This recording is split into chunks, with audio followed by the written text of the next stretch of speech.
Eu me chamo Amanda Carneiro, eu sou curadora assistente aqui no MASP. Hoje eu vou realizar a mediação dessa sessão da tarde.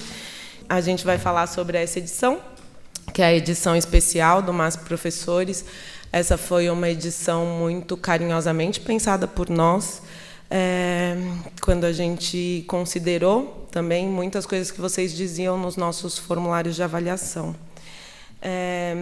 Eu vou começar a mediação dessa sessão da tarde contando um pouco de um relato pessoal, um pouco por ter ouvido também as comunicações da manhã e ter pensado que, às vezes, a gente se esquece de quem são os professores que nos formam, né, na nossa vida. E eu, além desse meu trabalho com pesquisa acadêmica, eu trabalho com educação há bastante tempo, há 10 anos, não tanto quanto boa parte de vocês que estão aqui, mas eu reconheço que isso já me constitui na minha vida profissional. E boa parte desse trabalho foi feito em espaços não formais de educação. Eu já fui professora de cursinho popular, já trabalhei com formação de educadores e também bastante tempo com educação em museu. E eu fui aluna de uma escola pública. Eu estudei a vida inteira em escola pública e estudei na Universidade de São Paulo, fiz graduação, mestrado e também já fui aprovada no doutorado para estudar lá. Então, eu também me sinto, sem querer soar arrogante, eu me sinto como parte do sucesso de uma educação pública que é feita por professores como vocês. Então, não estou falando aqui para jogar títulos na mesa, mas para dizer que a educação pública também forma pessoas como eu, que entraram em boas universidades nesse país. E eu estudei na infância no MAEMF, no Capão Redondo, que é o bairro onde eu nasci, e lá eu tinha uma professora, a professora Lourdes, que foi a professora que me alfabetizou, e que eu não esqueço. Ela é uma professora que eu nunca vou esquecer na vida. Eu era apenas uma criança, mas eu me lembro muito bem dela. Ela vestia essa indumentária bem clássica de professorinha, que é esse jaleco rosa com giz nos bolsos, e ela tinha uma voz muito doce, mas ela era bem brava. A gente também era muito, confesso, muito atentado, mas também por um conjunto de situações que a infância no Capão Redondo mobiliza nas crianças, né? Então, várias vezes a gente expressa coisas sem saber por que a gente está expressando, inclusive um comportamento, às vezes, violento ou muito agitado. Mas ela era, assim, bastante brava, com essa voz doce, mas ela gostava muito da gente. O ambiente da nossa sala de aula era muito protegido, ele era muito afetuoso, ela era uma pessoa muito dedicada. E isso fez com que eu não reconhecesse na minha escola o lugar violento que aquela escola era. Eu não reconhecia todas essas prisões, grades e espaços antidemocráticos que foram discutidos aqui de manhã. Porque dentro da sala de aula, com a professora Lourdes, a gente era amado. A gente era amado, a gente era bem tratado, e eu aprendi a ler com ela. Eu aprendi a escrever as minhas primeiras palavras, ela me protegeu daquilo tudo, né? Então, estou dizendo isso não porque eu quero romantizar a escola e nem romantizar o sacrifício que a professora Lourdes fazia para dar aula para a gente naquele espaço, mas para reconhecer que os professores como vocês são pessoas importantes na vida de muita gente nesse país, né? E que, ainda que a nossa vida escolar, a minha vida escolar, tenha sido permeada por várias questões difíceis, como, por exemplo, vários professores meus não tinham letramento racial, então muita gente não soube lidar com o meu cabelo quando eu era criança.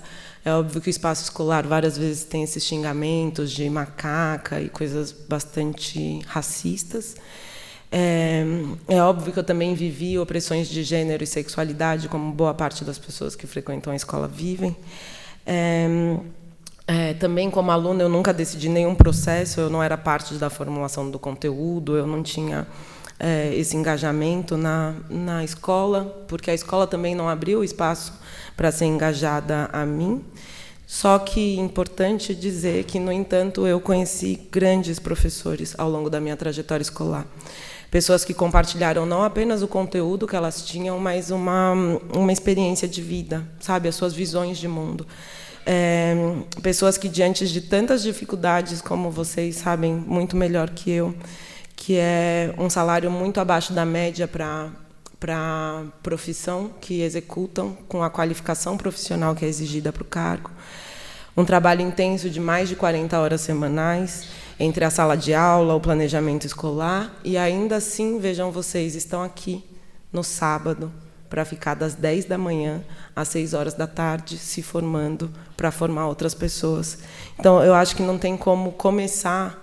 Eu trabalho nesse programa porque eu me emociono com isso, que é vocês estão aqui, sabe, depois de trabalhar de segunda a sexta-feira, vários dias à noite na casa de vocês. Vocês saíram desses lugares e estão sentados nesses auditórios. Todos os dias tem alguns de vocês vêm aqui 4, 5 vezes ou mais, acompanham esse programa, se dedicam a estar aqui todo sábado. Isso nos deixa muito, muito felizes. Eu fico realmente emocionada. Então, também com base nessa percepção que a gente teve de que vocês, professoras e professores, são pessoas muito dedicadas, a gente decidiu abrir para que vocês viessem falar dos projetos que vocês desenvolvem nas escolas, né? Porque a gente sabe que vir aqui, entrar em contato com os conteúdos que a gente discute, esse processo de formação, ele é importante, mas várias vezes a gente se deparou com vocês questionando para nós e entre vocês, porque a gente acompanha muito, como fazer. Então, agora que eu tenho conteúdo, agora que a gente discute, reflete, o que eu posso fazer na sala de aula, né? Quais são as coisas práticas que podem ser implementadas? E essa resposta não vem da gente, ela vem de vocês, que são as pessoas que estão na escola e que já fazem várias dessas ações. Então, a gente pensou em convidar vocês para virem aqui contar um pouco para a gente dos processos que vocês desenvolvem e que a gente percebeu ao longo dessa chamada que endereçam temas muito complexos, questionando estruturas autoritárias, sendo, enfim, bastante participativos. E se existem professores equivocados, como aquele que foi referenciado aqui de manhã, né, o professor que reclama do shortinho das estudantes, numa direta atuação preconceituosa, eu queria reafirmar que existem vocês, que são os professores que estão aqui justamente para dialogar com o professor que questiona o shortinho e que mudam essa realidade, que é a realidade da escola, né? Que estão preocupados em criar espaço de debate e de troca, e é por isso que, enfim, ainda é possível acreditar na educação e, sobretudo, acreditar em vocês, na atuação que vocês fazem.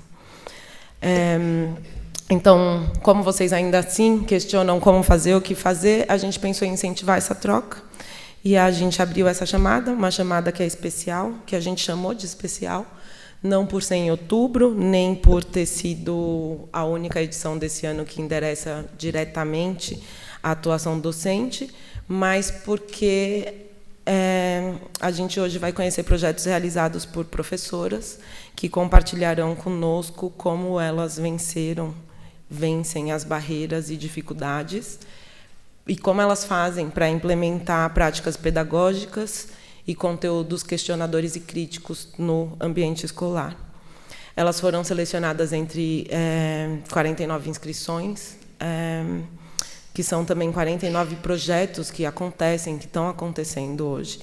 E vários que envolvem toda a estrutura da escola, vários que aplicam a Lei 10.639, posteriormente 11.645, para histórias e culturas africanas, afro-brasileiras e indígenas, vários que tratam em como tornar o ambiente escolar adequado para pessoas com deficiência, entre tantas outras iniciativas que são absolutamente louváveis. Então, além dessas duas propostas que foram selecionadas, a gente quer mencionar outros projetos incríveis, para vocês saberem que esses dois eles só ecoam muitas outras coisas que estão acontecendo em outras escolas. Então, está aqui, eu vou mostrar para vocês várias coisas legais que a gente viu nesse processo. Eu quero agradecer a Carolina Lobrigato, ela é da MF Altino Arantes, e ela tem um projeto de slam, que é muito legal, que chama Ninguém Cala o Nosso Grito. Eu quero pedir uma salva de palmas para a Carolina e para essa escola.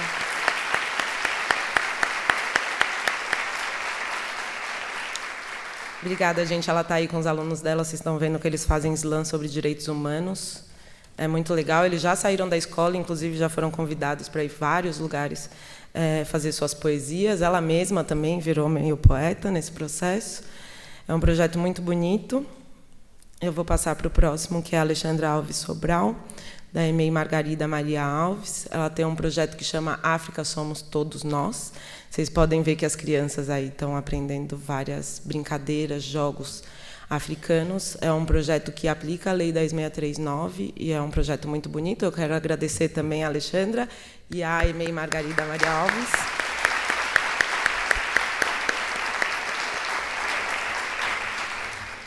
A gente vai bater muita palma agora, porque o professor merece palma demais, gente. Agora tem a Marília Carvalho. Esse projeto é muito legal. Foi bem difícil, vocês vão poder ver que foi bem difícil fazer essa seleção. Da MF Paulo Tomás Alves, o projeto chama Mulheres Cansadas, Intervenções Visuais, Escola Pública e o Direito à Palavra, que é um grupo de jovens que são essas mulheres cansadas que expressaram em murais das escolas todas as reflexões que elas fizeram em torno de gênero e sexualidade. A Marília e a Escola Tomás Alves também merecem uma salva de palmas. Então,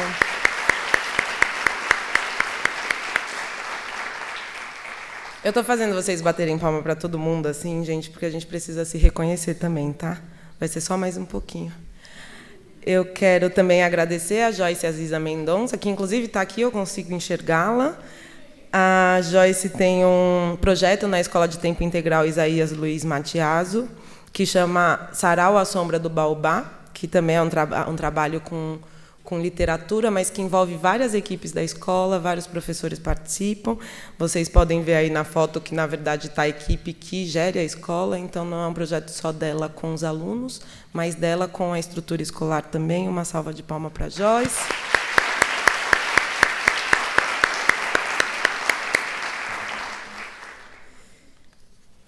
A gente tem ainda a Luciana de Paula, da Escola Estadual Professora Maria Isabel dos Santos, com um projeto de narrativas, humanização em perspectiva escolar. Eu vou passar um pouco mais rápido, porque senão realmente a gente vai bater palma conjunta. Também tem a Flávia Gonzalez Correia, da MF Vereador Manuel de Oliveira, com o projeto Arte e Cidadania, Expressão e Resistência. Eles fazem uma mostra de arte, que é muito bom. E, além disso, eu quero mencionar honrosamente a Graciele Rodrigues Moreira, do Colégio Estadual Helena Collodi, com o projeto Arte na Ponta dos Dedos. A Débora Regina Casimir de Campos, com a MF Sebastião Francisco. O projeto se chama Coletivo Feminista Estudantil, Diálogos para uma Igualdade de Gênero na Escola. E, finalmente, a Evelyn Ariane Laura, com o cursinho popular Transformação. Esse cursinho, inclusive, já esteve aqui, vocês podem ver que essa foto é no acervo do MASP. O projeto chama Processos Colaborativos, o cursinho popular Transformação e a Transgeneridade no Museu de Arte de São Paulo. Eles trouxeram alunos desse cursinho que trabalha com questões LGBTQI+, aqui. E a Mariana Moi Bonfim, do Colégio Vicente Padre Chico, que é um projeto de inclusão para pessoas com deficiência, que faz releituras de grandes nomes da história da arte, pensando nessa dimensão, né, de como transformar a visualidade desses trabalhos para pessoas com deficiência também. Essas pessoas todas inscreveram ótimos projetos para a chamada aberta do MAS Professores, e a elas eu quero fazer uma salva de palmas final.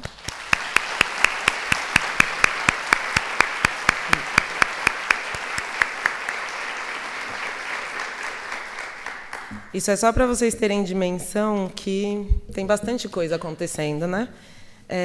Para quem está desmobilizado, que sirva de incentivo, mas também para quem já faz, que sirva para criar outras associações, redes de contato, vocês se encontrarem, fazerem coisas conjuntas também. Agora eu vou ter o prazer de chamar aqui as duas pessoas, né, que foram selecionadas. Elas vão, cada uma de uma vez, subir aqui ao palco e falar um pouco para vocês dos projetos que elas fazem, vocês vão ver que faz muito sentido elas compartilharem esse projeto conosco. A primeira é a Karina dos Santos Cabral, ela é professora da EMEI Jardim Monte Belo. Ela vai nos apresentar o projeto Heroínas do Bairro, Cultura e Cidadania para Crianças Pequenas. A Karina é psicóloga, arteterapeuta e pedagoga, formada pela Universidade Federal de São Carlos. Ela atua como professora de educação infantil há 23 anos, 17 deles na EMEI Jardim Monte Belo, escola pública da periferia de São Paulo. Já atuou como ludoterapeuta e formadora de educadores. Desde 2013, desenvolve, junto com toda a equipe da EMEI Jardim Monte Belo, que inclusive tem várias pessoas aqui também, o projeto Alegrias de Quintal, uma experiência educativa que investe na autonomia, na alegria e cultura da infância para crianças pequenas. Karina, você pode, por favor, se juntar a nós?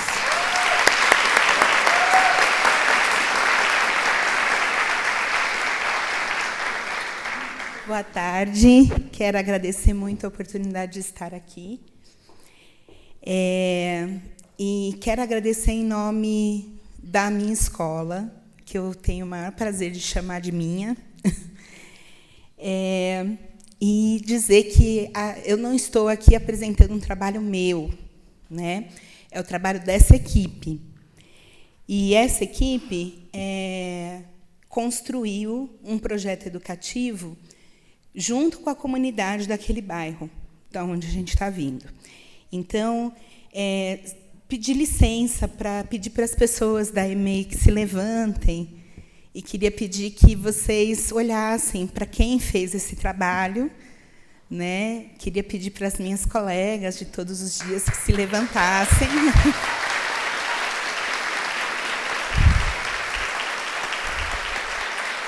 É um trabalho de todos nós, então eu falo em nome dessa equipe e das pessoas que também não estão aqui, mas contribuíram para esse projeto. Assim, fiquei pensando muito em como explicar para vocês esse trabalho, né?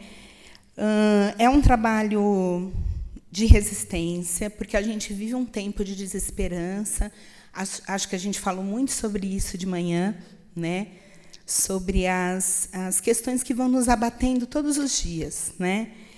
Então, quando a gente chega aqui para falar que é possível fazer um trabalho na escola pública, na periferia, com as pessoas que compõem a comunidade escolar como um todo, né, é para dar essa injeção de esperança para vocês, né? Porque nós somos sufocadas a maior parte do tempo, né? A gente se sufoca quando vê os ataques à questão da educação no nosso país, que é tão relegado ao último lugar de tudo, na prática, né? A gente é sufocada pela linguagem que nos coloca como minorias, né? Ou como dizendo que nossos direitos são privilégios ou são benefícios, né? A gente é sufocada quando desqualifica o nosso sonho, a nossa luta, né? Então, estar nesse lugar aqui, nesse lugar tão especial que é o MASP, e trazendo a periferia aqui para dentro, é muito especial.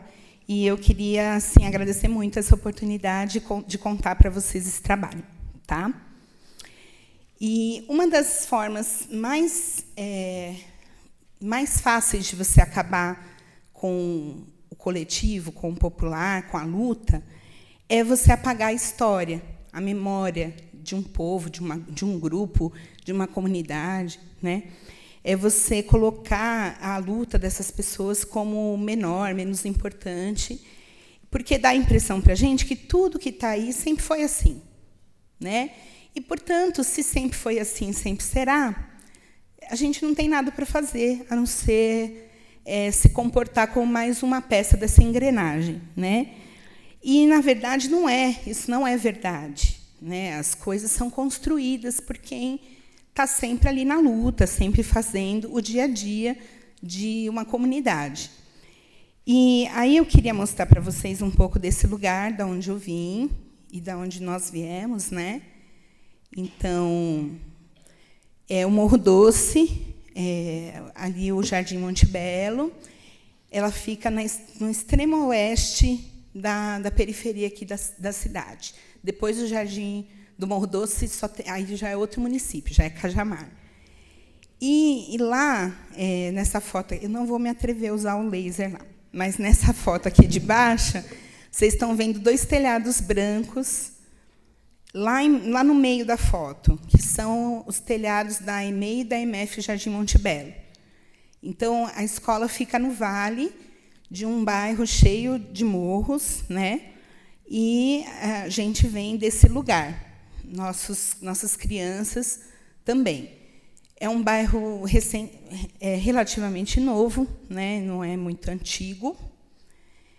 E vocês podem ver que, embora a gente tenha casas grandes no bairro, é uma comunidade de ocupação, de luta, e que fez esse bairro ser o que ele é hoje, na base da resistência e da luta. Isso é uma das coisas que mais me encantou desde que eu cheguei lá. Eu venho de outro bairro, que é próximo de lá, mas não é o Morro Doce. E foi lá que eu aprendi o que é cidadania, o que é comunidade, o que é construção coletiva. E é por isso que eu acho que a gente tem o maior respeito por essas pessoas que estão lá no dia a dia com a gente. E aí eu queria falar para vocês um pouco desses fundamentos, né, do trabalho que a gente faz lá. É um grupo estável, está lá há algum tempo, tem pessoas novas, pessoas mais antigas, mas, de maneira geral, um grupo estável. E lá a gente aprende tudo junto e junta. Por que eu estou dizendo isso? Eu venho de uma cultura escolar, inclusive como professora, onde a gente tinha que se virar sozinha. Então, tinha muito esse discurso. Eu fecho a porta da minha sala e me viro, né, com os meus 35, os meus 40, os meus 50 até já. Né? E lá eu percebi que é possível fazer um trabalho coletivo. E eu acho que a gente só percebe como ele é coletivo quando a gente se afasta um pouco de lá e vê como ele ainda é realizado fora dali. Né? Então, a gente tem essa visão de equipe, a visão do coletivo ainda é muito forte lá. É aprendendo todos os dias também. Então, assim, a gente considera a prática educativa como a nossa professora. Então, é ela que vai nos ensinando o que está certo, o que está errado, o que está dando, o que está próximo, se as crianças estão aprendendo, se elas não estão. E isso acontece todos os dias. Errando e acertando, né? Estudando, praticando, refletindo, né? Porque assim, teoria sem prática, prática sem teoria, essa cisão, essa fragmentação não ajuda a gente, né? Na verdade, a gente tem que juntar as duas coisas. Superando esses paradigmas sobre infância, sobre educação. Então, é uma escola onde a gente aprendeu a pensar a prática educativa como uma coisa que não está acabada e nunca vai estar. Então, assim, se a gente se encontrar daqui a um tempo, vocês vão ver que muitas coisas já mudaram de novo, porque a mudança faz parte da prática educativa. Assim como a visão de infância, a nossa visão de educação, a gente está sempre mudando. Né? E isso acontece porque a gente consegue superar esses paradigmas que nos engessam. Né? E assumindo o nosso papel educativo e político na comunidade. Eu sei que, hoje em dia, é quase criminoso e feio falar que a educação é um ato político, mas é nisso que a gente acredita, que o ato político faz parte do ato educativo. Não tem como separar. Não tem neutralidade no ato educativo. Isso Paulo Freire contava para a gente vive isso na prática. Até as nossas omissões nos colocam num lugar político. Então, é nisso que a gente acredita, basicamente. Né? E aí, quais foram os contextos desse projeto, da Festa das Heroínas do Bairro? Né? Primeiro, a nossa visão sobre datas comemorativas, que é uma questão difícil na educação infantil. A gente já vinha há algum tempo superando essa ideia que datas comemorativas são o centro do planejamento, que a gente precisa fazer Coelhinho da Páscoa, Dia das Mães, Dia dos Pais, Dia do Soldado, Dia de todo mundo, e tentando superar essa visão. Então, a gente mudou, acho que foi a última mudança que a gente fez, a questão da festa junina. Né? E a festa junina era tradicional da nossa prática, mas nós mudamos. Então, essa festa começou a ter esse caráter de festa da cultura brasileira. A gente, por um tempo, ainda realizou ela em junho, mas hoje ela ocorre em diferentes datas, diferentes momentos do ano, né? Então, esse foi um fator. O outro fator foi a questão do nosso projeto Alegrias de Quintal estar sendo bem-sucedido. Se vocês quiserem depois conhecer melhor esse projeto, coloca lá no YouTube, dá uma procurada na internet. Ele consiste, basicamente, em quebrar um pouco essa ideia da professora e a turma aprendendo, todo mundo fazendo tudo ao mesmo tempo. As crianças, durante quase metade do tempo que elas ficam na escola, elas ficam livres para escolher com quem elas vão brincar, onde elas vão brincar, qual atividade que elas vão se envolver, que material usar. E aí elas têm autonomia para decidir até a hora de almoçar, né? Então, isso fez com que a gente desenvolvesse para a criança uma escuta e um olhar de que elas são capazes de fazer coisas que antes a gente achava que elas não podiam.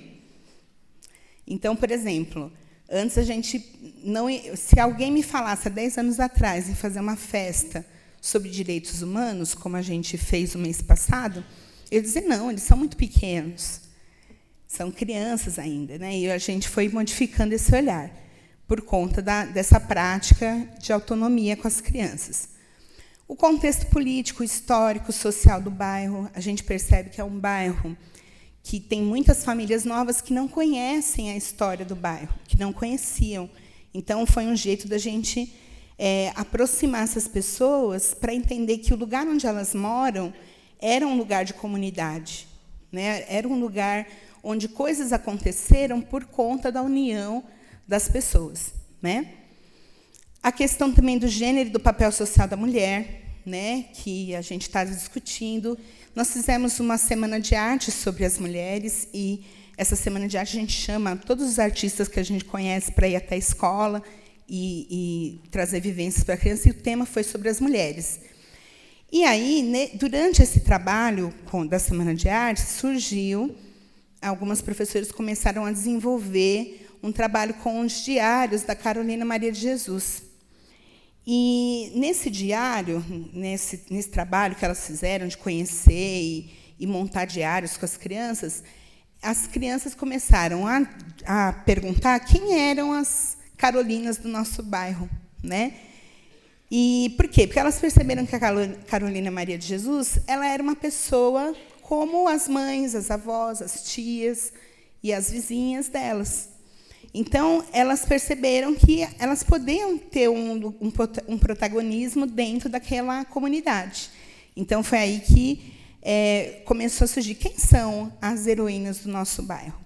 Quem são essas pessoas? Quem são as mulheres que modificaram a história do lugar onde a gente mora, né? E, nisso, a gente... Ali tem uma foto, né, das meninas segurando uma pintura sobre a Carolina, o lenço, né? Então, essa nossa escola, a gente tem esse trabalho muito enfocado na criticidade e também na arte, né? Então, e aí como a coisa foi sendo construída? Depois dessa intensificação de trabalhos aí da biografia das mulheres, a gente foi descobrindo outras mulheres, Frida Kahlo, Marta, jogadora, MC Sofia, a Isa, enfim, eles foram trazendo várias referências de mulheres negras, importantes na vida deles e delas, das crianças, e a gente também foi trazendo as nossas contribuições, mostrando biografias, conversando, roda de conversa, formando as famílias, né? E aí a gente conseguiu, inclusive dentro da escola trabalham várias moradoras do bairro, a gente conseguiu identificar o nome de 2 mulheres que fizeram parte do começo daquele bairro, né? E aí nós chamamos essas mulheres para conversar. E elas nos contaram muitas coisas sobre como tudo que tinha ali tinha sido construído pela comunidade, né? Então, elas começaram a contar as histórias. Olha, Hoje tem transporte aqui, porque um dia a gente sequestrou um ônibus e fez um movimento para que tudo desse certo. Olha, hoje as crianças estão bem alimentadas porque tinha alguém que fazia aquele composto de nutrição que espalhava pelo bairro. E esse trabalho dessas mulheres a gente foi vendo como um heroísmo, um dado de heroísmo dentro da história delas, né? São mulheres, mães, trabalhadoras, mas que tinham esse caráter de transformar a realidade onde elas estavam inseridas, junto com outras tantas mulheres que a gente não conseguiu personificar, né? E aí nós fomos produzindo imagens com essas descobertas, instalações, pintamos o muro, fizemos desenhos, pinturas, oficinas, muitas rodas de conversa, né, coletivas sobre tudo isso. Planejamos, então, fazer essa festa em cima da história dessas heroínas do bairro e com toda a comunidade escolar. Então, nós pensamos as danças, as comidas, as brincadeiras, as oficinas pedagógicas para remeter ao empoderamento feminino, à coletividade, à luta social, né? E quem são essas mulheres? Eu estou assim emocionada de vê-las aqui hoje. A gente convidou elas para virem e elas vieram. Se eu não me engano, eu vi a Maria Clara entrando também. Então, eu queria pedir para a Madalena e a Maria Clara também se levantarem para vocês conhecerem essas duas mulheres incríveis.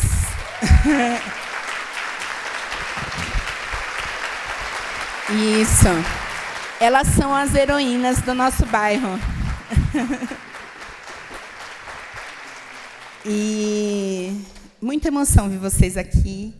É difícil. Eu falei acabei de falar para o meu coordenador, não fiquei nervosa em nenhum momento, mas quando eu soube que vocês duas viriam, eu fiquei, porque eu falei, meu Deus, olha a minha responsabilidade de dar voz para esse trabalho, né? Então, elas tiveram esse trabalho de base, elas formaram, e elas foram lá contar para a gente como isso foi feito, né?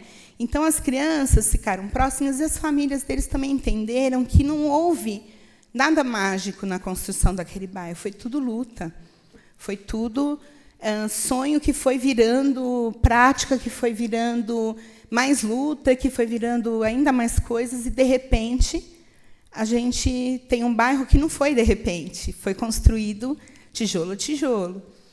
E, nessa construção, as crianças também podem se colocar para construir outras coisas. O Morro Doce não é um bairro ideal, sofre com violência, sofre com carência de recursos públicos, sofre com falta de transporte, com pouca situação de saúde, poucas escolas.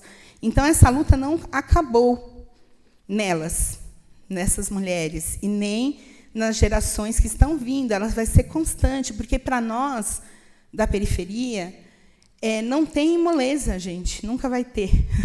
A gente sempre vai ter que lutar muito para conquistar esse lugar que não nos dão. Ele nunca vai ser dado, a gente vai precisar brigar por ele, né? E as crianças estavam inseridas dentro dessa realidade, de entender esse sonho, essa luta, né? Então, aí eu trouxe para vocês algumas imagens da nossa festa, né? Então, a gente homenageou mulheres como a Marielle Franco, né? Enfim. Ali foi um mural que as crianças construíram, pintando mulheres significativas para eles. Ali tem a instalação da Carolina Maria de Jesus e da Frida Kahlo. A gente procurou fazer uma coisa lúdica para as crianças, mas, acreditem, as crianças têm muita capacidade de entender o mundo de uma forma mais simples do que nós adultos costumamos entender. Então, eles entendem a exclusão, eles entendem a violência, eles entendem a carência, a fome. Tudo isso faz parte. Tem crianças com quem eu cruzo ali dentro da escola que já são mais vividas do que eu, em termos de dificuldades. Então, é um problema isso, porque a maior parte das vezes os educadores chegam no bairro como se fossem alienígenas, né? A escola vira ela é murada, ela vira uma coisa à parte do bairro. Trazer essas pessoas para dentro da escola é romper essa barreira de exclusão, de mostrar que a escola também é lugar para eles, para elas, né? E que é possível, como a Amanda estava relatando aqui no começo, que você mesmo nascendo no Capão Redondo, ou no Morro Doce, ou em Emelino, aonde for, você tem direito de estar aqui no MASP, tem direito de estar lá fortalecendo a sua comunidade, tem direito de estar na universidade. Então, é um processo muito forte de afirmação de coisas que são negadas a eles todos os dias, né? Então, ali está também fotos da festa, as famílias dançando com as crianças, os trabalhos que eles fizeram. Ali tem uma foto do pátio, o pessoal comendo junto. Ali temos mais fotos também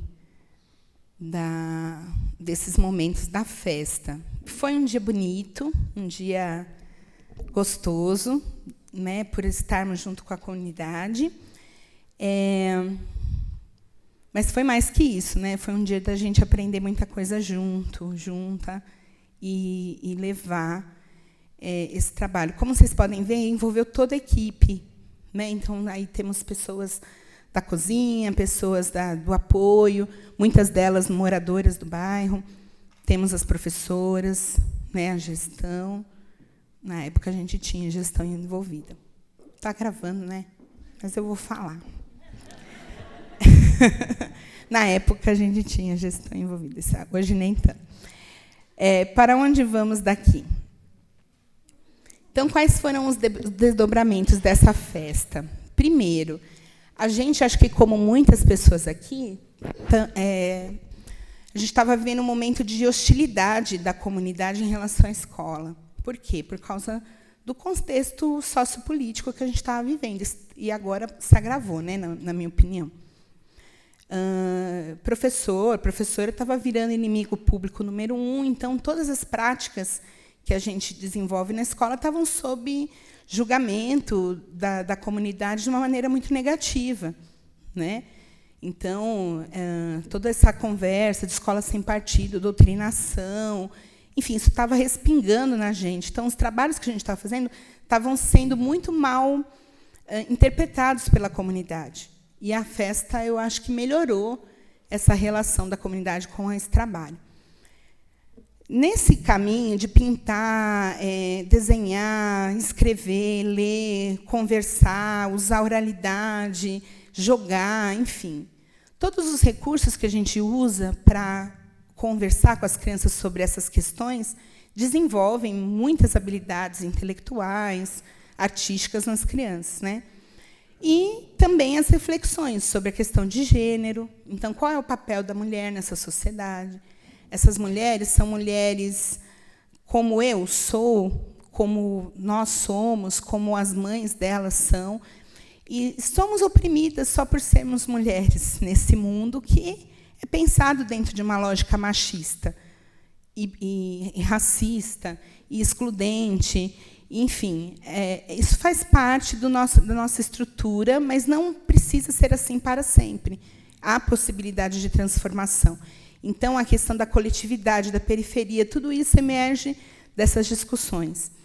E, toda vez que a gente se forma para conversar com as crianças, isso forma a gente como pessoa também, como educadores e como pessoas, né? Eu não acredito que existe um botão na cabeça de ninguém onde a gente desliga. Agora é pessoal, agora é profissional, agora é pessoal, agora... Isso não existe. Quando eu entro na sala de aula, eu entro inteira.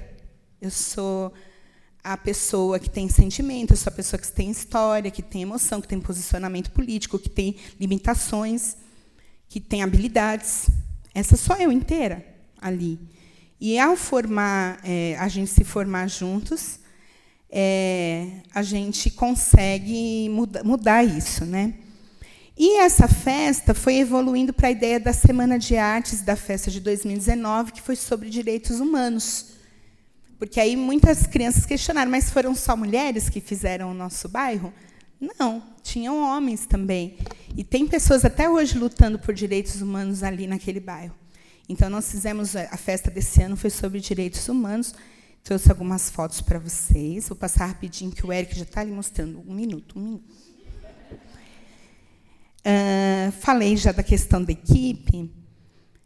Estou deixando os contatos, mas, antes de encerrar, eu queria colocar só, assim como a palestrante da manhã, eu também fiquei pensando muito nessa educação como prática de liberdade. Eu li esse livro do Paulo Freire quando eu tinha 18 anos.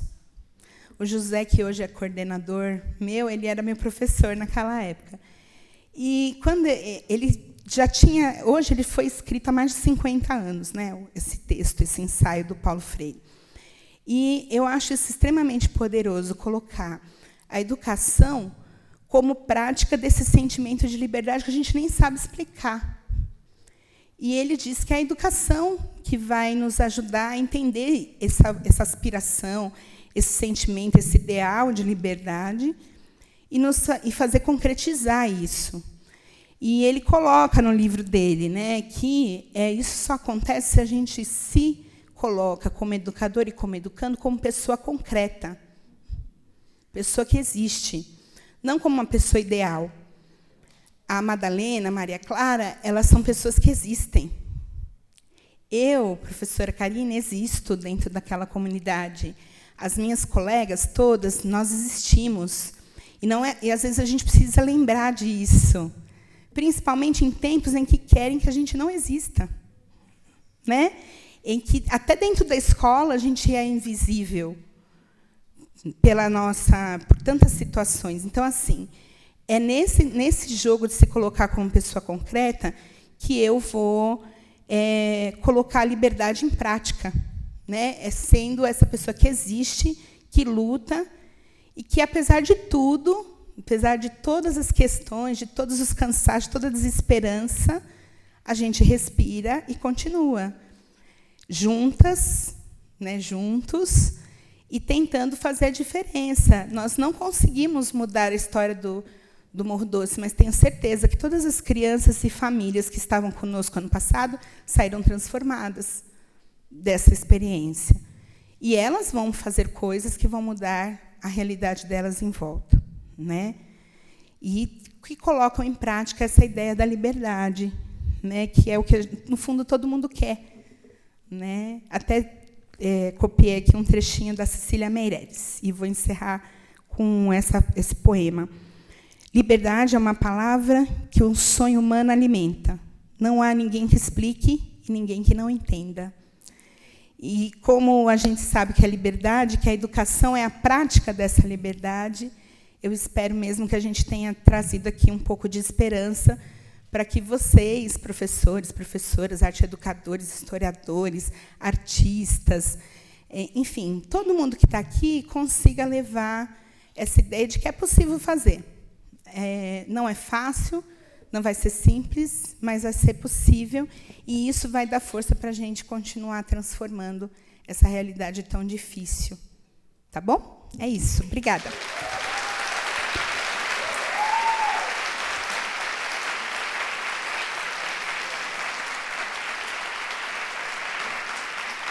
Maravilhosa, né, gente? Vocês entenderam. Agora vocês entenderam tudo. A gente ficou emocionada, a Sofia está chorando. Vou expor. A gente fica emocionada porque, enfim, porque realmente é muito emocionante. Parabéns pelo projeto que vocês desenvolvem, Karina e todas as colegas, companheiras de trabalho que estão aqui também. Agora, a próxima fala, que também vai ser inspiradora, vem da Mayla Rosa Rodrigues. Ela é pedagoga e professora da rede municipal, e ela vai apresentar o projeto Mulheres Incríveis do Mundo. A Mayla possui graduação em pedagogia pela Unisantana, atua desde 2015 como professora das séries iniciais do ensino fundamental na rede municipal de São Paulo, desenvolvendo projetos educativos que visam o protagonismo de seus educandos. Ela atualmente leciona na MF Professor Henrique Pegado, na Zona Leste de São Paulo, onde realiza o projeto Clube de Leitura e Escrita, com crianças de 10 a 12 anos, em que realizam pesquisas sobre mulheres incríveis do mundo. Então, Mayla, você pode, por favor, vir aqui.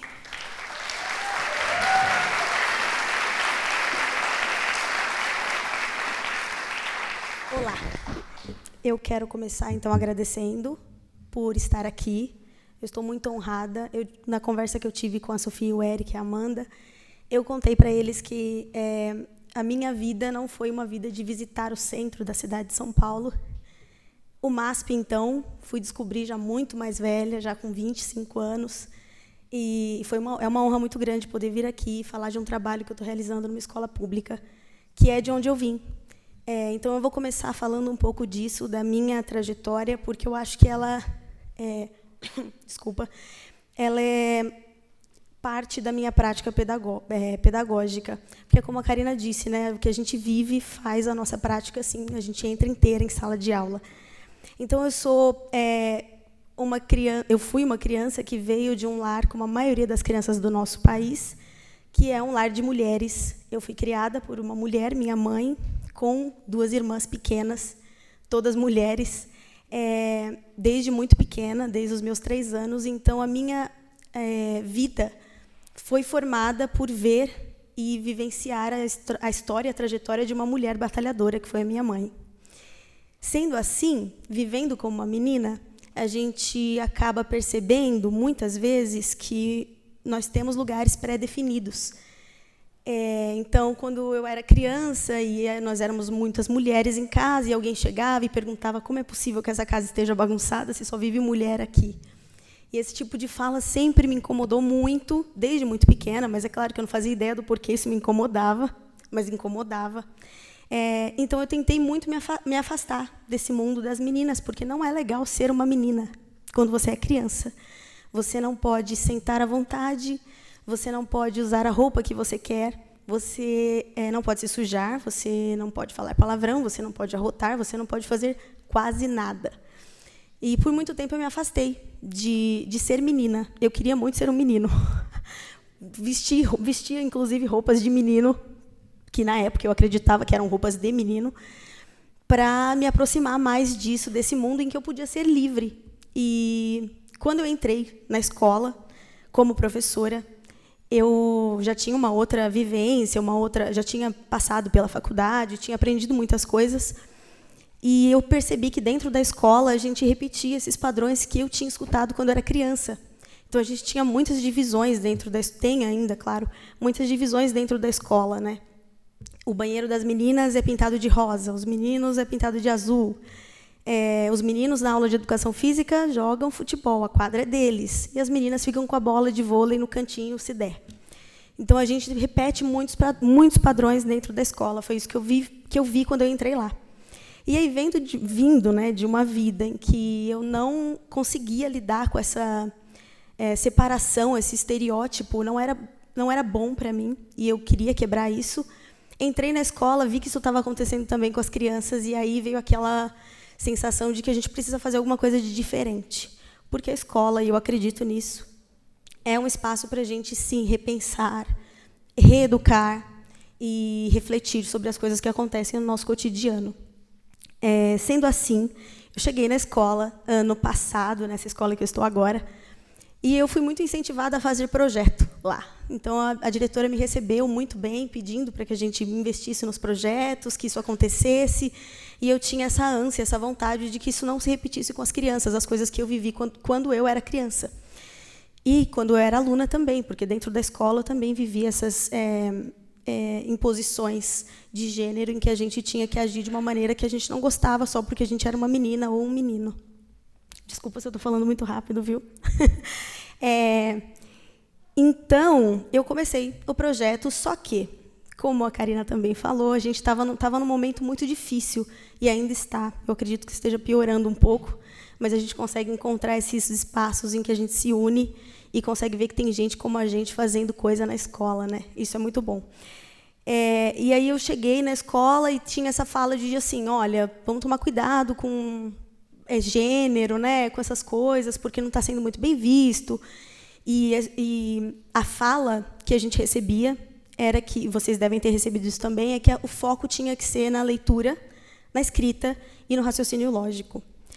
E dentro de mim eu fiquei com aquela vontade de mostrar que é possível a gente discutir gênero, raça, classe, injustiças sociais, direitos humanos, enquanto você lê, aprende a escrever e você aprende a raciocinar logicamente.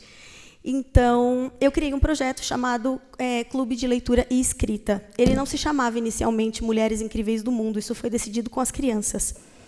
E eu já vou começar a passar aqui para vocês verem que, primeiro, né, tem essa fotinho aí com todo mundo, com as crianças que participaram, algumas das crianças que participaram do projeto, e eu estou ali no cantinho com eles. Isso já foi no final do projeto, então esse era um grupo bem fixo. Eles entraram, essas crianças se interessaram num projeto de leitura e escrita. Muitos deles foram incentivados pelos pais a participarem, porque tinham dificuldade de leitura e escrita. Então, eles participaram por isso. Então, como que a gente fez? Como que eu comecei um clube de leitura e escrita para discutir gênero, raça, classe e, enfim, todas essas nuances que a gente tem que discutir em sala? A gente começou com uma sensibilização.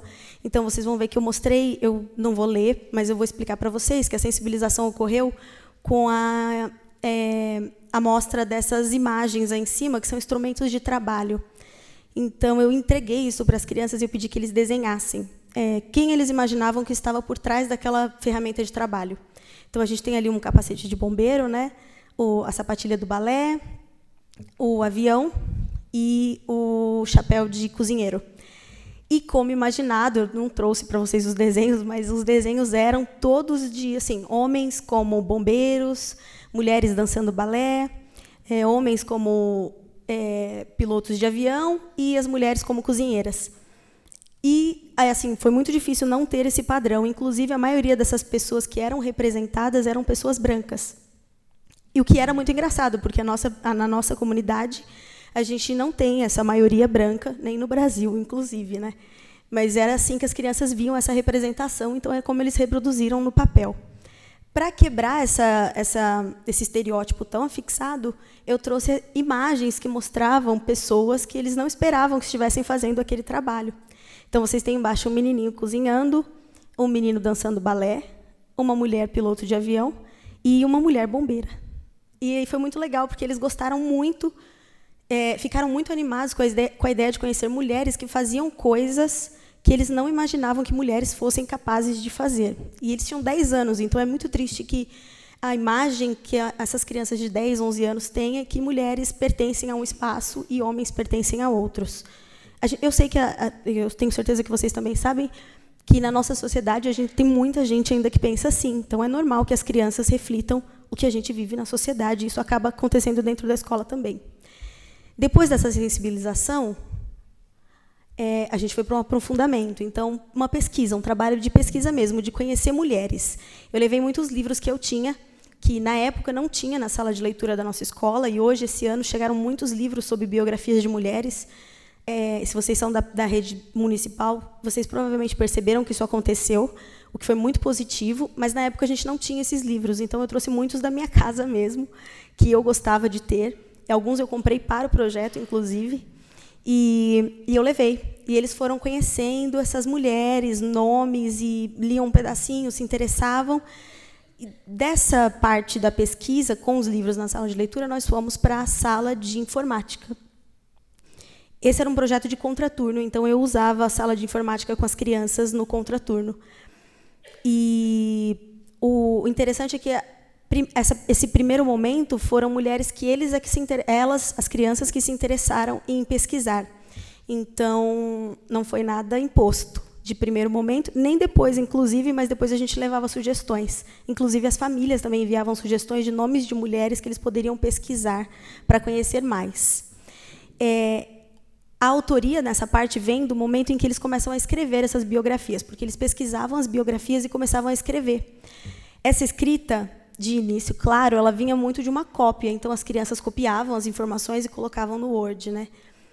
Então, eles também começaram a utilizar essa ferramenta, o computador, para fazer isso. Eles aprenderam a usar muitas coisas no computador que eles não sabiam antes, apesar de terem nascido nessa geração toda cheia de internet, né, assim, do computador, toda informatizada. Então, eles não sabiam usar o Word, não sabiam editar coisas no computador, nada disso, e a gente foi aprendendo no projeto. E aí teve um trabalho muito longo de impedir a cópia, deles entenderem que era errado você copiar o texto que era de outra pessoa. Então, tinha que produzir um texto seu. Esse foi um momento bem importante, porque, quando vocês verem mais para frente, a gente tem as publicações deles, e elas são todas originais, então as crianças começaram a produzir.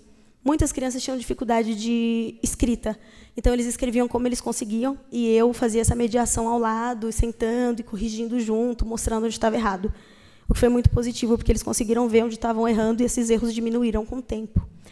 Eles foram se dividindo em grupos, então tinha mulheres no esporte, mulheres na música, mulheres cientistas, e eles iam pesquisando. Então, assim, às vezes as meninas chegavam, eu quero pesquisar uma mulher cientista, e eles procuravam na internet, mulher cientista, e achavam o nome, pesquisavam, se achavam interessante, eles montavam a biografia. Só que montar as biografias não foi o bastante, eles se sentiram assim, incomodados, porque essas biografias, essas mulheres, elas não eram de conhecimento público, poucas pessoas conheciam. Então, surgiu a ideia, que veio das crianças, inclusive, da gente montar uma página no Facebook, para que essas publicações, essas biografias fossem distribuídas para a comunidade em geral, para que todo mundo conhecesse.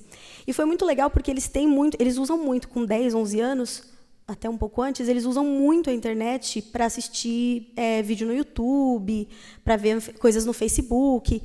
E aí a gente começou a repensar como utilizar essa rede social de uma maneira que não fosse só de reprodução de conteúdo, mas de criação de conteúdo. Então, eu coloquei 2 exemplos, não dá para a gente ler muito bem, mas tem 2 exemplos aí de 2 publicações dessa página, que se chama Mulheres Incríveis do Mundo, HP. HP é o nome, a sigla da nossa escola, Henrique Pegado. E aí a primeira, aqui desse lado direito, tem a Policarpa, que eu não sei se vocês conhecem, e do outro lado tem uma moça chamada Yusra Mardini.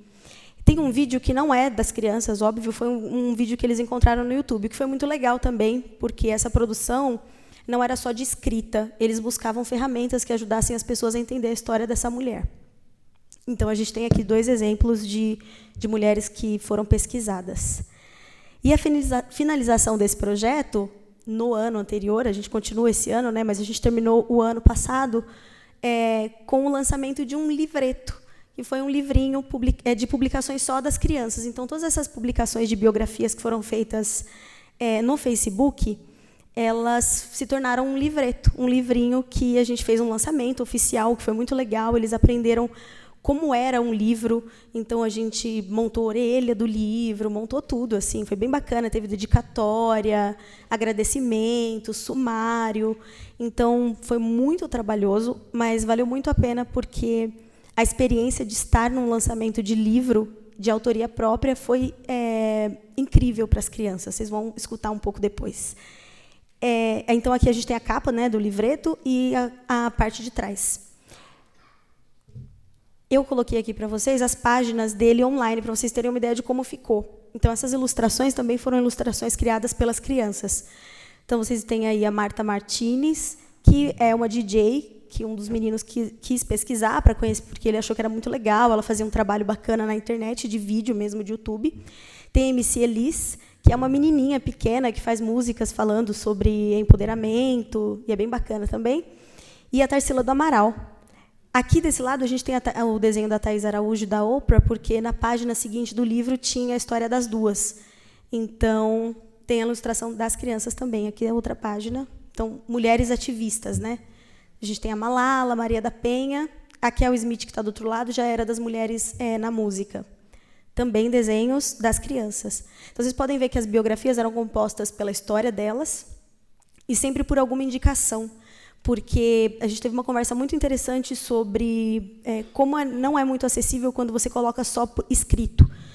E, às vezes, a pessoa não consegue, não tem paciência de ler, mesmo que seja uma coisa pequena. Então, eles sempre traziam um vídeo, uma música, alguma coisa que ajudasse a exemplificar essa biografia.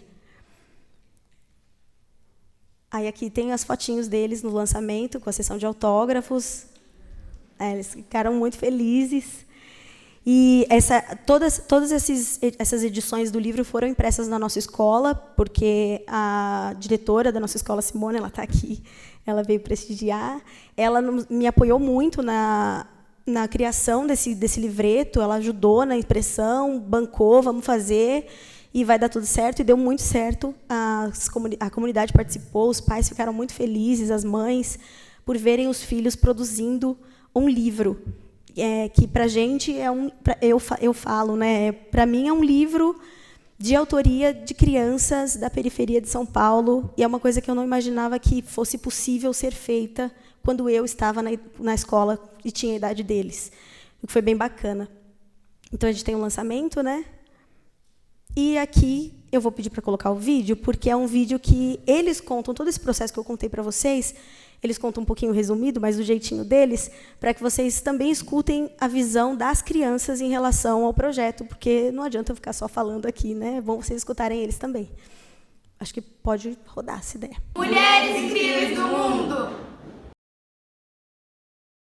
Aí a professora começou a dar fotografias pra gente falar sobre, tipo, avião, bombeiros. No começo do projeto, a gente desenhava sapatilhas mulheres, Vassouras. futebol homens, vassouras mulheres.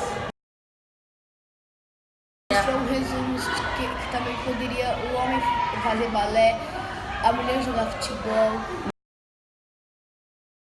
Bom, a professora, ela colocava livros dela, que era dela mesma, aí ela colocava numa roda e cada criança ia lá e pegava uma mulher que se interessava. Aí, tipo, por exemplo, tinha esses livros aqui, aí cada criança ia lá e pegava, lia um trecho e depois ia pra casa e começava a estudar aquela mulher. Aí, ao longo do tempo, a gente, depois de estudar essas mulheres que a gente estudou dos livros, que ela emprestava pra gente, a gente escolhia outras, tipo, ela passava filmes, histórias, passava outros livros dela, e a gente ia lá e escolhia, achava interessante, vou fazer essa mulher. Aí a gente acabava fazendo poema, acabava fazendo uma biografia normal mesmo, até um vídeo. E aí a gente ia lá, escolhia, e às vezes ela falava, gente, pode fazer o que vocês quiserem. Aí a gente ia lá, pesquisava na internet, ouvia num livro, achava em algum lugar e pesquisava essa mulher. Já pode começar? A gente fazia as pesquisas na sala de informática. Todo dia a gente ficava de manhã, aí a gente ficava com a professora Mayla até as 1h30 para fazer as pesquisas. A gente precisava não ir só no site, porque o site podia estar falando uma coisa que não era verdade, a gente precisava ir mais. A gente criou uma página no Facebook para falar sobre as mulheres que a gente estava pesquisando. A gente deixava no computador só pra gente, para quando a gente quisesse ver. Mas a gente pensou, tipo, a gente não quer deixar só esse pensamento pra gente, a gente quer dar pra todo mundo que quiser saber. Aí a ideia de fazer isso foi de duas garotas, né? Foi da Vitória e da Ana Luísa. Aí a gente fez, a professora perguntou se todos concordavam, a gente concordou. E a gente foi pesquisando mulheres e colocando. Qual é o nome da página? Mulheres Incríveis do Mundo HP. No final do projeto, decidimos fazer um livro com algumas biografias postadas na página do Facebook e ilustrações feitas por nós, ou imagens das pessoas, ou objetos utilizados por elas. E o lançamento foi muito bom, a gente ficou bem nervoso no dia, pra falar a verdade. Bom, eu acho que é importante porque é bom você saber que não existe só homens que revolucionaram o mundo. É importante saber que muitas coisas que você usa no seu dia a dia, muitas coisas que você faz, foram inventadas por mulheres, e essas mulheres, tipo, fizeram muitas invenções, fizeram muitas coisas que é muito importante para sua vida. Então, eu acho que é muito importante você saber, porque não existiram só inventoras, existiram guerreiras, existiram chefes, escritoras e tudo quanto é coisa. Achei bem legal participar do projeto, mudou muito minha forma de pensamento com as mulheres. E eu achei bem legal de ter publicado um livro e fazer a sessão de autógrafos. O projeto me ajudou a entender que as mulheres não têm que fazer só o que os homens mandam, porque elas são livres igual a eles.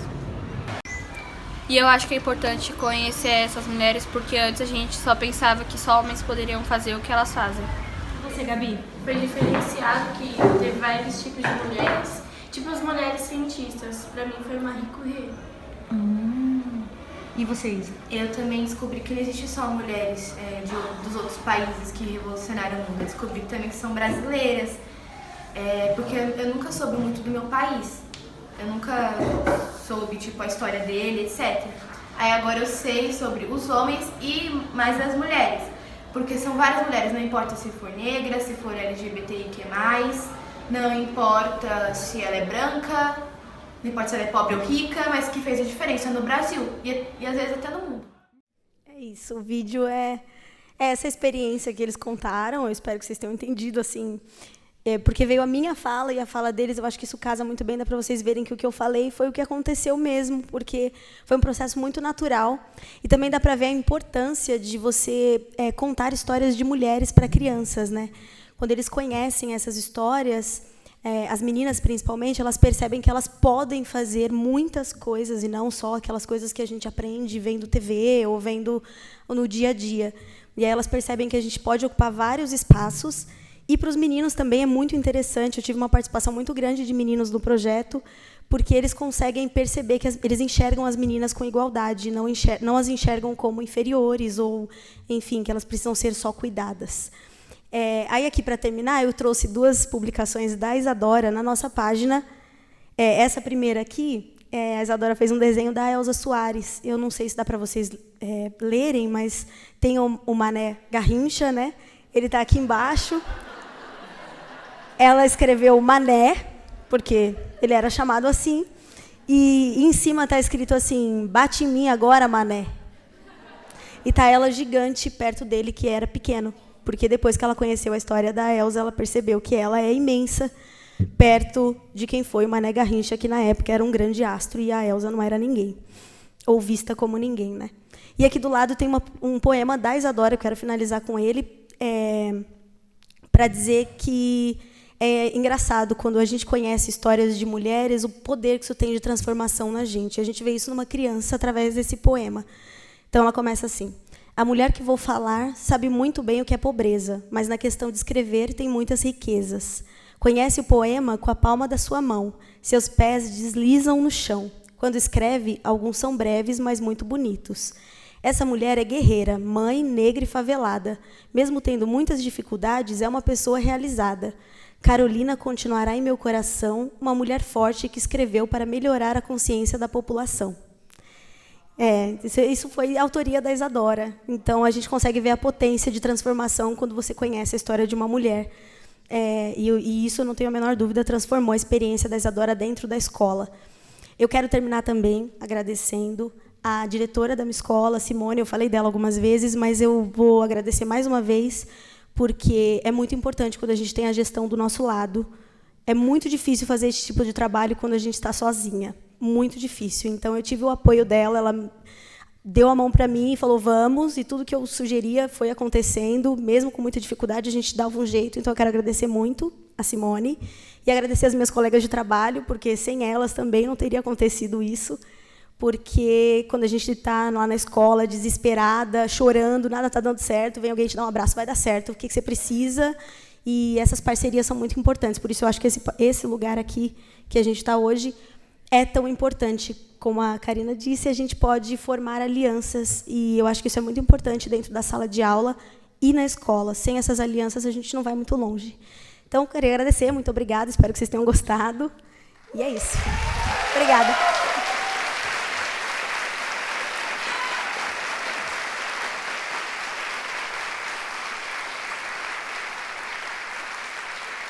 Obrigada pelas apresentações maravilhosas, mas também pelo trabalho incrível que vocês fazem. Vocês, junto com todas as colegas de vocês que também estão aqui. Como eu tinha dito, é um momento muito especial para a gente, é muito bonito, estamos muito felizes em recebê-las, mas agora vocês podem entender também por que elas estão aqui, eu imagino, né? Esses trabalhos são muito inspiradores. A gente, quando entrou em contato, ficou muito emocionada. Esse processo todo também foi muito transformador, eu acho, que para a gente, aqui internamente, para a estrutura, tanto nossa, individualmente, como também para a estrutura desse espaço que vocês estão. O MASP Professores certamente será diferente depois da experiência dessa chamada aberta.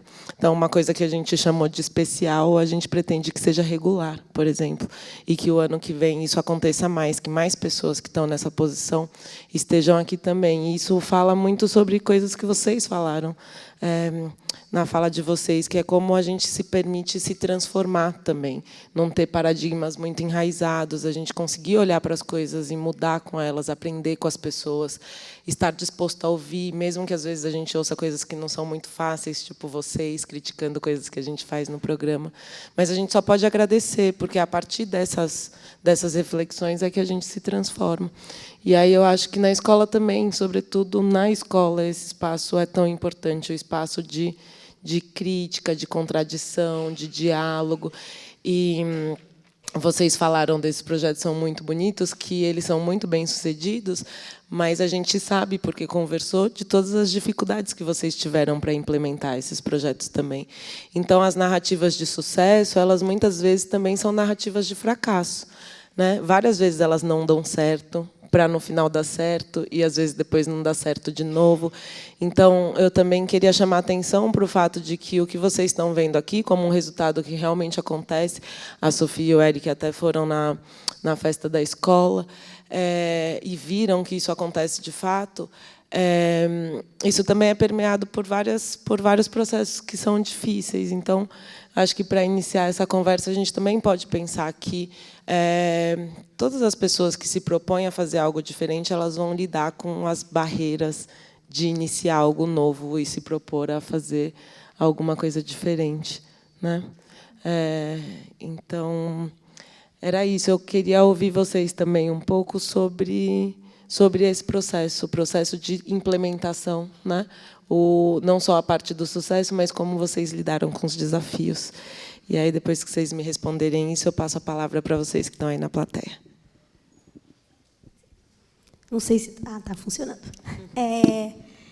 Eu acho que, como eu até falei um pouco sobre isso, eu acho que a maior dificuldade foi a de chegar e perceber que esse tipo de assunto não era tão bem-vindo. E não estou falando da escola em si, é da rede inteira. Então, a gente teve um período em que esses assuntos eram bem interessantes, eram incentivados, inclusive a gente teve cursos, eu participei de cursos na prefeitura em relação a gênero, diversidade, enfim. Mas, nos últimos anos, isso tem deixado de acontecer, e esses assuntos têm sido tratados como algo a não ser comentado ou discutido em sala de aula. Então, acho que esse foi o maior embate, você chegar e perceber que isso que você acha que é tão importante falar e discutir não ser tão bem-vindo. E aí você tem aquela cobrança de... É só leitura e escrita, hein? É leitura e escrita, raciocínio lógico, e é isso que você tem que fazer. A criança tem que saber ler e escrever e só. E aí eu acho que a dificuldade foi essa, de tentar encontrar um jeito em que você pudesse mostrar que era possível você ensinar a ler e escrever e, ao mesmo tempo, discutir isso, porque as coisas não estão desassociadas, né? E aí eu tive muita sorte, porque eu entrei numa escola em que a direção e a equipe inteira apoiava esse tipo de discussão. Mas quando a gente entra numa escola em que não tem esse tipo de apoio, o embate é muito maior. Então, eu tive, digamos, sorte. Assim, eu passei alguns anos em outras escolas, mas nessa escola em que eu desenvolvi o projeto, eu tive essa sorte de encontrar esse apoio. Eu acho que, quando você não encontra isso, é muito mais difícil.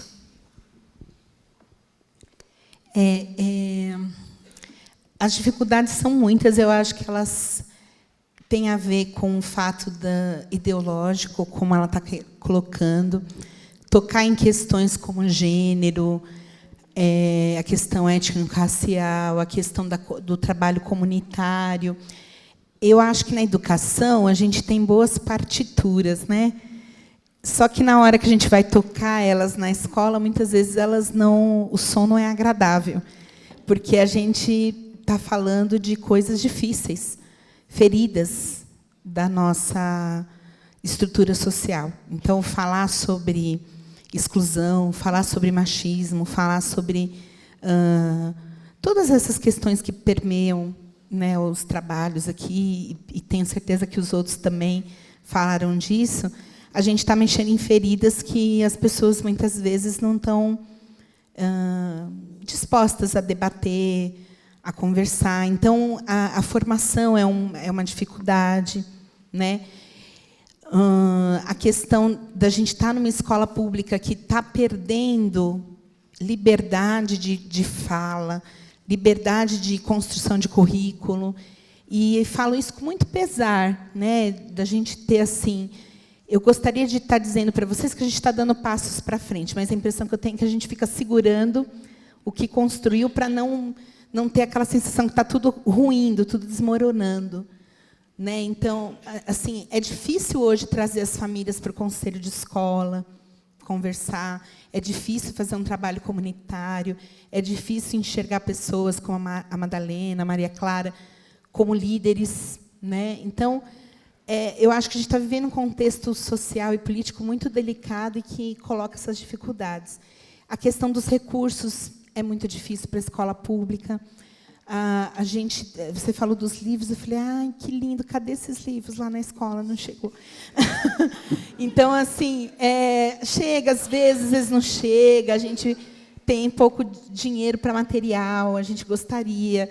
Lá na escola, se vocês forem lá na nossa escola, estão convidados, convidadas, a escola não está bonita, a parede está precisando pintar, tem piso estourando, tem um monte de coisa acontecendo, e, ao mesmo tempo, a gente tem que fazer escolhas. Eu compro canetinha boa ou eu conserto o piso? Eu pinto a parede ou eu compro tinta?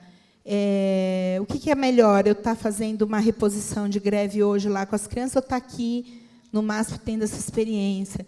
Então, são escolhas difíceis assim no dia a dia da escola.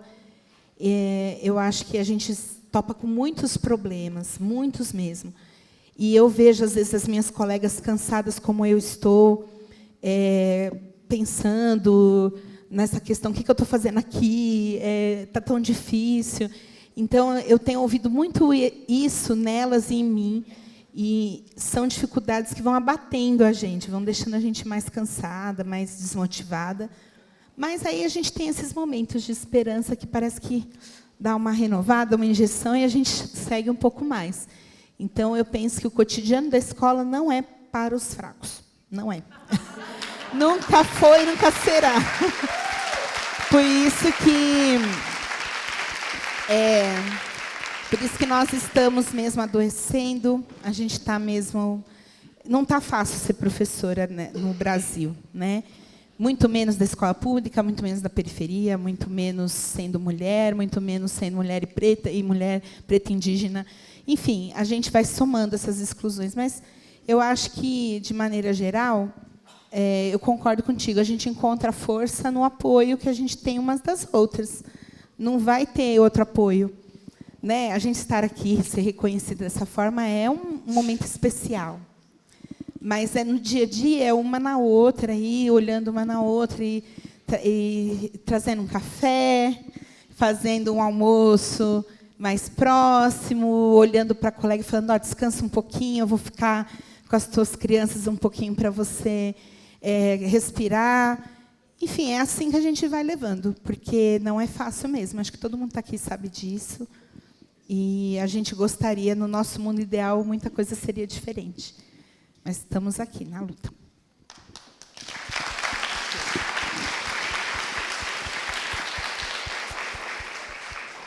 Alguém tem alguma pergunta, comentário? Como está? Levanta a mão. Vamos ver quem fala. Sou eu mesma. Oi, meu nome é Miriam, eu sou professora da rede e, no momento, sou coordenadora pedagógica. Você pode levantar a mão? Isso. Oi, sou eu. Olá. Acha. Eu trabalho como coordenadora pedagógica no momento. E aí fica parecendo que o que as pessoas fazem na escola fica só dentro da escola ou naquela comunidade. Então, agora aqui eu vou declarar. A EMEI Jardim Monte Belo é inspiração para um monte de gente na rede. Então, em muitas das discussões das datas comemorativas, vocês estão presentes na nossa escola, tiveram presentes num determinado momento na formação da educação infantil na Adrepenha, estão na minha escola. Então, não fica só ali, Então, fica parecendo que a gente faz um trabalho que está muito ali onde a gente está, não é. Então, quando eu vi, e a gente estava aqui em junho, com a reposição da minha escola, quando teve a chamada e tal, e eu estava do lado da Mayla, e vi que a Mayla ia estar, e vi que tinha EMEI Jardim Montebello, a gente fez festa, porque, assim, vocês inspiram a gente em muitas ocasiões, inspiram a gente na hora de estudar. E nessa de inspiração, a Mayla também já esteve num vídeo na minha escola com um trabalho anterior que ela tinha feito numa outra escola. Então, é assim, tudo que a gente faz, e mesmo quando a gente está para baixo com esse povo biruta que está por aí, é assim, por enquanto, a gente, embora eles não respeitem a Constituição, a gente ainda tem uma. E com a Constituição, com a LDB... E, assim, se alguém quiser procurar a gente encher nosso saco, pelo menos existem leis que garantem o que a gente está fazendo. Então, é assim, feminicídio é crime, sim, racismo é crime, sim. Não é assunto polêmico, como a nossa rede municipal está querendo colocar. Não é assunto polêmico, é crime. E a gente vai continuar falando isso para a meninada. Então, Mayla, Karina, EMEI Jardim Montebello, obrigada por toda a inspiração que vocês dão para a gente o tempo todo.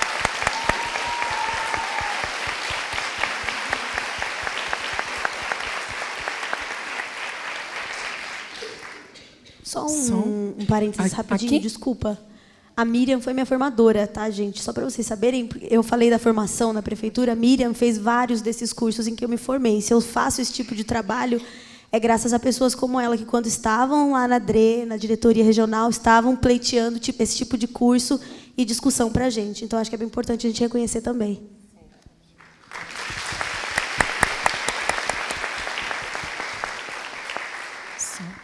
Eu sou Alexandra, professora da rede também, Educação Infantil. Estou lá no Extremo Leste, cidade de Tiradentes. E hoje, estando aqui, né, eu também fui selecionada entre as 8, né? E meu coração assim está transbordando em ver vocês duas aí, porque, de fato, é muito inspirador. E uma coisa assim que me emocionou muito foi ver que, mesmo a partir dessa iniciativa de vocês, tiver alguém que segurou a mão de vocês, né? O grupo lá veio em peso aqui, né? Que é lindo de ver. E isso faz muita falta, né? Porque eu tento fazer, né, um trabalhinho lá de formiguinha, mas já faz um tempo, desde 2015, que eu estou na rede, e eu tento trabalhar as questões étnico-racial. E sempre com muita dificuldade, né?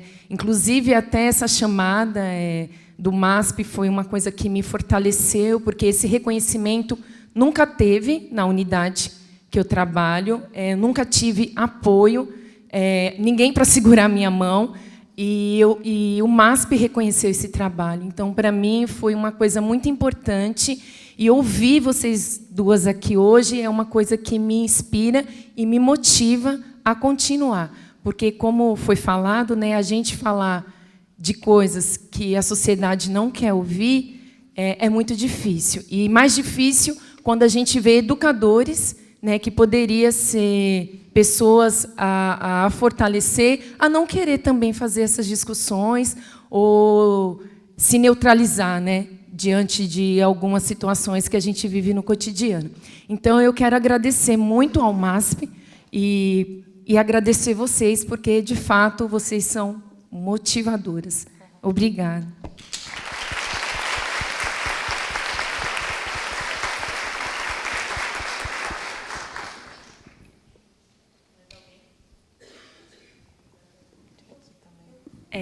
Oi, meu nome é Luciana. Eu gostaria de pedir uma licença aqui, fazer um comentário, depois eu faço uma pergunta. Mas, primeiro, uma reclamação. Karina, eu chorei largado e feio quando você citou Cecília Meirelles, porque me fez relembrar de um momento, sei lá, 12, 10 anos atrás, em sala de aula, com essa pessoa que está aqui ao meu lado, que é minha xará, Luciana também, professora de biologia, minha, apesar dela ter essa carinha de jovem. ela trouxe um documentário Ilha das Flores para a gente assistir no ensino médio, e ao final tem essa fala da Cecília, né? E aquele foi um dos momentos que eu identifico na minha formação como ser humano, como aluna, como professora, de mudança mesmo. Porque eu aprendi com a Lu biologia o suficiente para passar no vestibular com zazão, zazinho, essas coisas. Mas a liberdade dela de colocar algo que era importante para ela na sala de aula, que era o documentário, foi muito libertador mesmo. E eu levo para a vida inteira, e eu gostaria que todos assistissem Ilha das Flores, por isso eu, como professora, hoje em dia passo também um documentário. Então, eu gostaria também uma salva de palmas para a minha ex-professora, coordenadora e colega.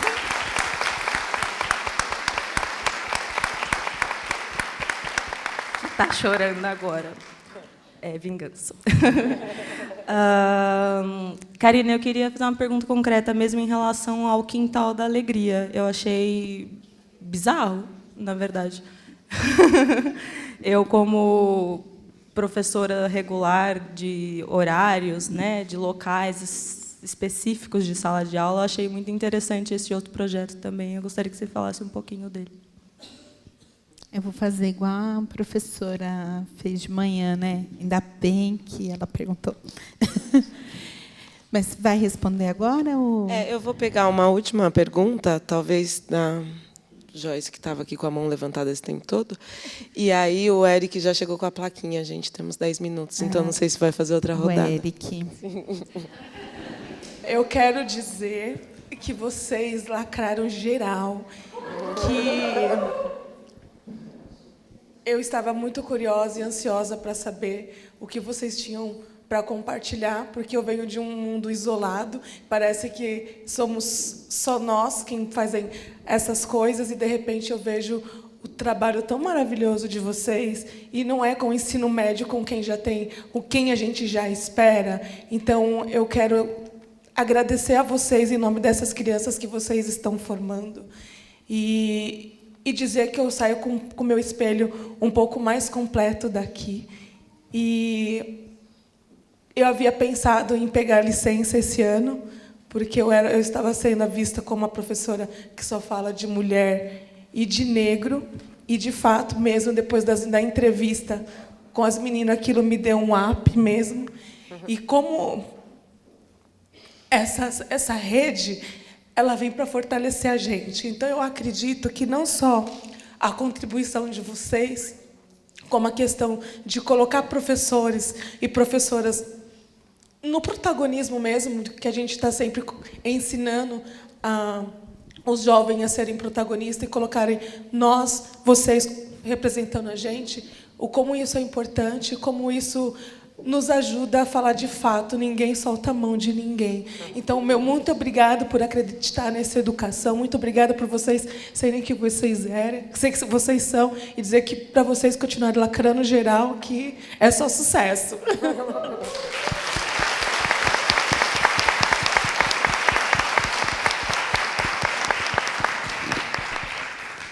Fiquem à vontade. Luciana, né? Luciana, o Quintal existe desde 2013 nessa configuração. Vai fazer 7 anos, então, o ano que vem, que a gente começou com ele. A coordenadora da escola está aqui, que era essa coordenadora da escola naquela época, já se aposentou, a Meire, está aqui, e ela... Acho que traz... quando eu vejo ela aqui e tenho a oportunidade de falar do Quintal, eu fico emocionada mesmo, porque me lembra toda essa trajetória, que não é só minha, dessa equipe e das pessoas que também não estão aqui, mas ajudaram a fazer essa história. Na verdade, sim, a ideia era transformar a escola dos nossos sonhos, das nossas ideias e do nosso discurso na escola que a gente vive, né? Então, foi uma tentativa de romper com essa fragmentação que tem entre o que se fala, o que se pensa, o que se faz, que é coisa, mais uma vez, vou citar o Paulo Freire, aí, a praxis, que ele coloca como condição ideal para a educação. Então, qual foi a ideia? Trocando, você falou que é meio bizarro, às vezes eu olho e falo, é mesmo, porque a escola que eu vivi, que eu acho que a maioria de nós viveu e vive, tantas crianças ainda vivem até hoje, é uma escola fabril, né? Cercada de horários. A gente viu aí as fotos das prisões que remetiam à prisão. É isso, escola é para enquadrar as pessoas, é para podar os sonhos, é para fazer todo mundo virar uma coisa só, de preferência mão de obra barata e cordata para o sistema, para produzir. Então, atrás dessa nossa prática, tem todos os nossos sonhos de mudar isso. Então, e tem uma grande transformação da visão de infância. Quando a Joyce coloca aí da questão das crianças pequenas, Joyce, eu acho... É Joyce mesmo, né? Alguns nomes eu decoro. Joyce. Eu acho que a gente está acostumado a ver a criança pequena como incapaz. Ela está na ponta desse sistema de exclusão. Se ela é pequena, pobre, preta, periférica, aí, né, ela não tem voz mesmo. Então, assim, a gente mudou muito o nosso pensamento em relação à criança, à infância. A gente respeita esse tempo. E o quintal, ele é assim, as professoras, a equipe de apoio, todo mundo se junta, de manhã começa às 10, à tarde começa no começo do período, a 1h, e a gente oferece para as crianças várias propostas. Cada uma de nós fica num espaço. Então, tem ateliê, tem parque, tem quadra, tem sala de multissensorial, enfim, alguns espaços que a gente conseguiu arrumar lá. E as crianças é que escolhem aonde elas vão, o que elas vão fazer, quanto tempo elas vão ficar naquela atividade, com quem que elas vão brincar e o que elas vão usar, de acordo com a proposta, né? E todos os dias isso acontece. Então, o que eu posso dizer para você? As crianças são super capazes de fazer isso. Elas escolhem também a hora do almoço, que eu acho que é o que mais choca as pessoas, quando a gente fala, eles podem escolher a hora de almoçar, mas eles almoçam. Eles são donos do tempo deles dentro da escola. E isso faz com que eles se sintam capazes de pensar qual é a atividade que eles precisam, que a gente, como professora, antes eu tinha ilusão que eu sabia o que cada aluno meu precisava. Hoje eu não tenho mais essa ilusão. Eu sei que eu posso oferecer muitas coisas legais, e eles vão escolher aquilo que for melhor para eles no processo deles. Enfim, aí eles ficam esse tempo, e depois a gente se reúne de novo, arruma os espaços e encerra a aula, ou vai para um outro período de aula. Nas pontas, que a gente chama, né, as professoras também dão com uma continuidade parecida, as salas são reorganizadas. Então, as crianças têm muitas possibilidades de escolha naquela escola. E isso dá para elas a dimensão de que elas são capazes de escolher tudo na vida delas. E aí, assim, uma criança que está nessa condição de ser excluída, ela entende que ela pode escolher o que ela quer fazer, o que ela quer ser, o que ela quer sonhar para a vida dela. Isso é muito poderoso, muito poderoso. E tira da nossa cabeça de professora e de educadora aquela espada dizendo, você tem que controlar essas crianças todas durante o tempo que elas estão na escola, porque a gente passa a ter um movimento horizontal, entende? Não tem mais essa coisa. Então, por exemplo, isso foi quebrando outros paradigmas, que começa ali com a questão da fila, do menino e da menina, mas depois vai para a questão do uso dos espaços, vai para a questão da idade. Na escola, a gente não tem mais sala de infantil 1 e 2. Todo mundo misturado. Porque a gente descobriu que a idade não é um bom critério de separar crianças, né? Pelo contrário, quanto mais elas conviverem, mais elas vão aprender. Então, fomos quebrando outros paradigmas atrás desse, da estrutura de tempo, de rotina, de espaço da escola, né? Vai lá conhecer a gente. De onde você é? De onde você é? É pertinho, vizinha. Vai lá conhecer a gente para você ver funcionando, acontece todo dia. E para nós é uma alegria todos os dias participar desse quintal. Infelizmente, é como eu falei para vocês, a gente queria estar dando passo para frente, às vezes a gente se sente segurando o que tem. Ainda temos muito para aprender, para registrar, para andar, mas, de maneira geral, o projeto realmente é uma inspiração e tem mostrado que é possível a gente subverter a escola por dentro. Eu ainda acredito na escola. Eu estou lá todos os dias. Eu ainda acredito na escola. Eu acho que é uma estrutura perniciosa em alguns momentos, que ela pode acabar com a vida de uma pessoa, inclusive dos educadores que estão lá. Mas eu ainda acredito nela, e eu acredito que a gente vai mudar ela por dentro, não acabando com ela, não dizendo escola não serve, escola não... Eu acho que a gente tem que mudar ela por dentro, e de pequenas para grandes mudanças. E eu tenho certeza que as minhas colegas aí podem me dizer se eu estou enganada, mas foi isso que aconteceu. Nós mudamos a escola por dentro. E ela continua sendo uma escola, mas virou um ajuntamento de pessoas criativas. E eles enlouquecem a gente, as crianças, às vezes, porque eles são muito soltos. E a gente, às vezes, sinto saudade. Mas vale muito a pena conhecer. Põe no YouTube, Alegria de Quintal. Aí você vai ver um videozinho lá, que é antigo, mas ainda conta um pouco como é. Tá bom?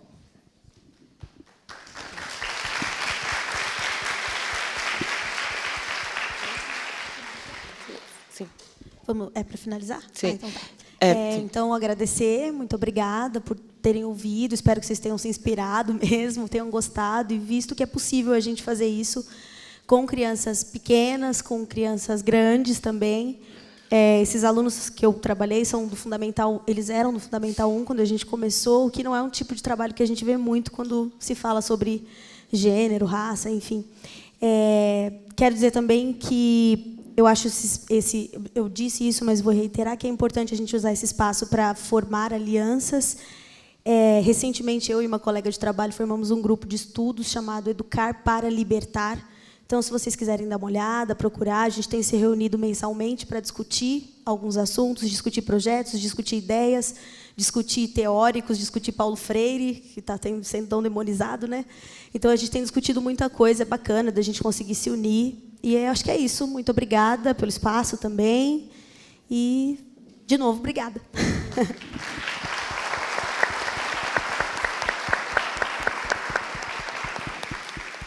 Gente, muito obrigada a vocês duas pela atuação de vocês, mas também muito obrigada a vocês que estiveram conosco mais um sábado que vocês trabalham para além de segunda a sexta, mais um sábado que vocês estão aqui prestigiando também outros colegas de trabalho.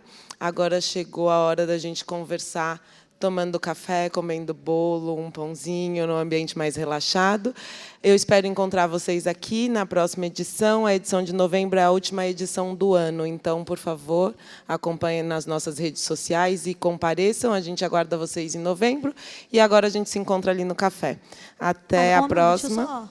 Desculpa. Sim. Eu lembrei agora. Não esqueçam de dar uma olhada na página do Facebook das crianças, que eles ficam muito felizes quando eles percebem que as pessoas estão lendo as histórias das mulheres, tá? Então, se vocês puderem, chama Mulheres Incríveis do Mundo HP, tá? É isso. Obrigada. Imagina, obrigada a vocês.